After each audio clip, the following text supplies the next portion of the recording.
L'impact de la prophétie dans l'église locale. Amen.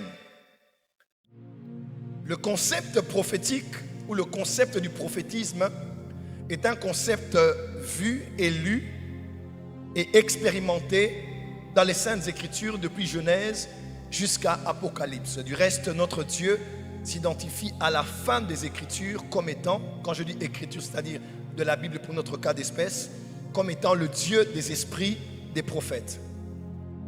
Mais si l'on doit considérer les choses sur un concept purement néo-testamentaire, c'est-à-dire au Nouveau Testament, vous allez voir que la Bible parle en long et en large du ministère prophétique.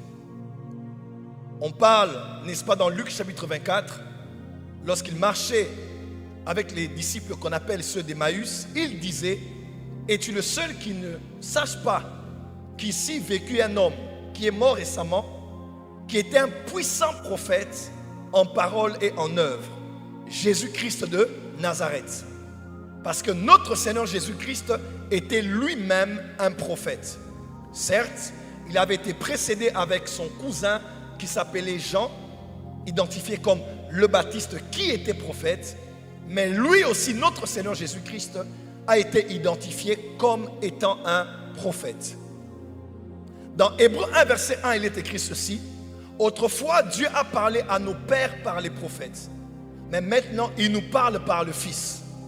Dans l'ancienne alliance, Dieu parlait précisément par ce qu'on appelait les prophètes. Certes, Dieu parlait par différentes autres voies, mais le canal officiel par lequel Dieu parlait pour conduire le peuple, conduire les hommes, conduire les rois, au point où on les consultait, il s'appelait des prophètes. Et celui qui a écrit Hébreux dit: autrefois Dieu parlait par les prophètes, mais maintenant l'ère des prophètes, comme dans l'ancienne alliance, est finie. Aujourd'hui, la voie par excellence, c'est Christ Jésus. Quelqu'un peut dire Amen?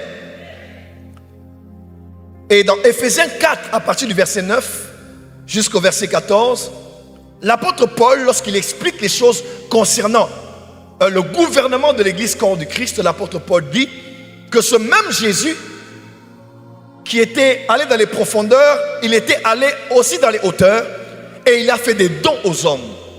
Et il a fait des apôtres, quelqu'un peut dire apôtres, des prophètes, quelqu'un peut dire prophètes, des évangélistes, quelqu'un peut dire, des pasteurs, quelqu'un peut dire, et des docteurs, quelqu'un peut dire. Et il a dit, il les a tous donnés pour le perfectionnement des saints en vue de l'œuvre du ministère et de l'édification du corps du Christ. En d'autres termes, Jésus qui est prophète, qui est venu mettre fin à l'ère de l'ancienne alliance marquée par le ministère des prophètes, exclusivement voie par laquelle Dieu parlait. Le même Jésus qui est prophète dans la nouvelle alliance, lui aussi à son tour, il a inauguré une nouvelle ère d'un autre type de prophète qu'il a donné comme don à son église. Vous allez voir dans les Actes des Apôtres, il y avait des prophètes dans l'église de Jérusalem. Et on les voit comme ça dans Actes chapitre 11. Il est écrit, il y avait des prophètes qui avaient quitté Jérusalem pour aller à Antioche, parmi lesquels un d'entre eux qui s'appelait Agabus, et qui a prophétisé sur la famine qui allait arriver sur toute la terre. J'en parlerai tout à l'heure. Donc, dans l'ère du Nouveau Testament, Jésus le prophète, il donne des prophètes, et on voit que dans l'église de Jérusalem, même si on ne parle pas d'eux clairement, on peut voir qu'ils étaient là à Jérusalem. Mais on peut les voir uniquement dans Acte 11 où on dit ils ont quitté Jérusalem pour aller à Antioche. Après Acte 11, dans Acte chapitre 13, le leadership même de l'église d'Antioche n'était pas composé de pasteurs, n'était pas composé d'évangélistes, n'était pas composé, n'est-ce pas, d'apôtres, mais l'église d'Antioche avait pour leadership une composition particulière faite de docteurs et de prophètes. Donc il y avait des prophètes à la tête de l'église d'Antioche, et c'est probablement par l'un d'entre eux que le Saint-Esprit a parlé en disant: mettez-moi Paul et Barnabas pour l'œuvre à laquelle je les ai appelés. Lorsqu'on quitte Acte 11, 13 et Acte 15, on peut voir même dans Acte 15 après qu'il y ait eu ce grand concile autour d'un grand débat, puisque l'évangile quittait le milieu des Juifs pour le milieu des gentils et des nations, il a commencé à avoir des discussions autour et de la foi et de la culture.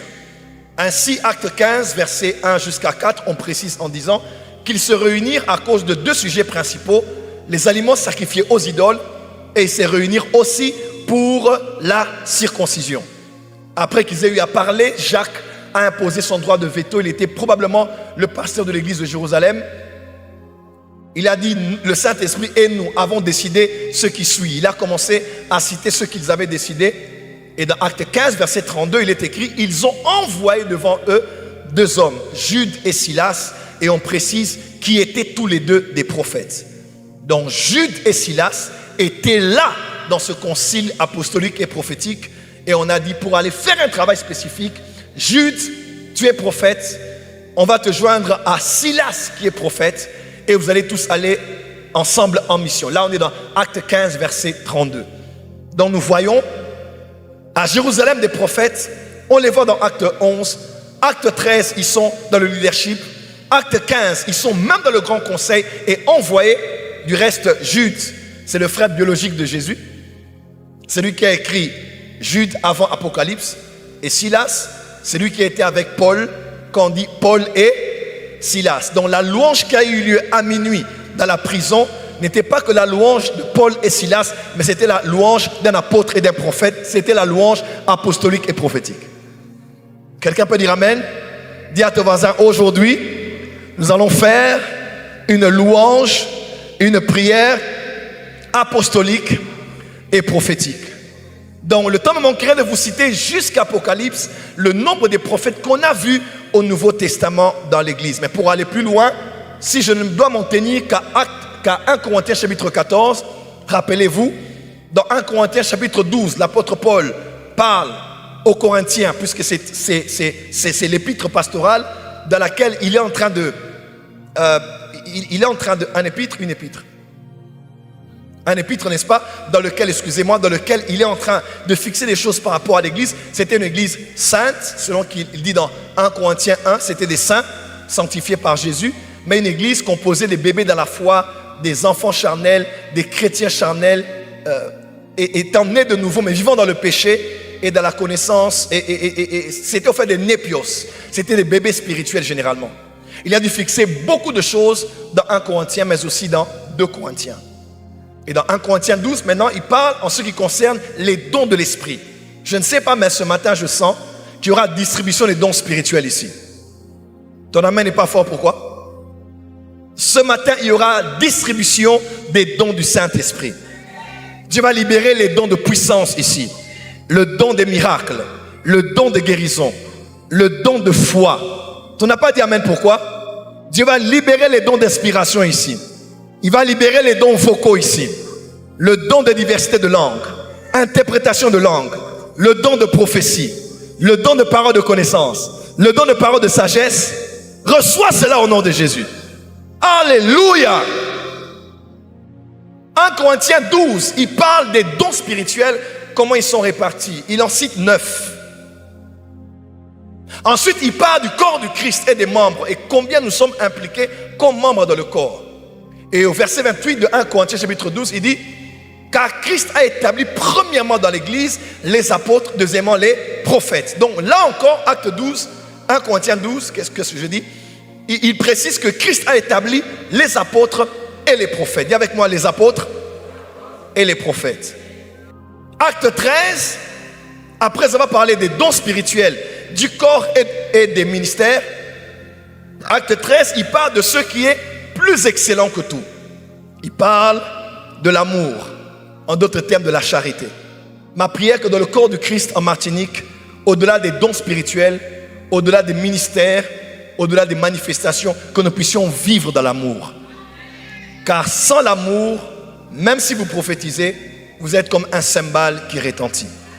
Dis à ton voisin aujourd'hui que Dieu nous donne d'expérimenter un baptême d'amour. Non, tiens ton voisin du voisin.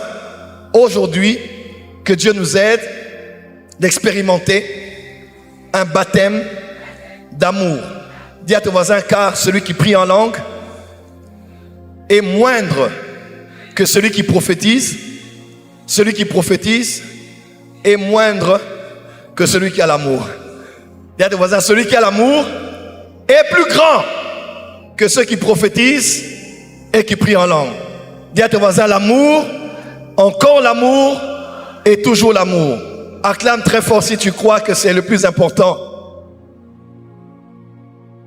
Et dans le chapitre 14 maintenant, il parle de comment certains dons doivent être organisés dans le cadre de l'église locale.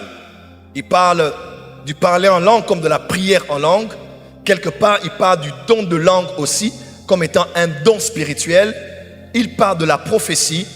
Il parle aussi des prophètes. Quelque part, il dit, en ce qui concerne les prophètes. Donc, dans l'église locale même de Corinthe, il savait qu'il y allait avoir ceux qui prophétiseraient, mais il y allait avoir spécifiquement ceux qui ont des ministères prophétiques. En d'autres termes, pourquoi je lis tout ceci? C'est pour vous dire que dans le Nouveau Testament, le ministère prophétique a existé, les dons de prophétie ont existé, et je crois que jusqu'aujourd'hui encore, nous en avons amplement besoin.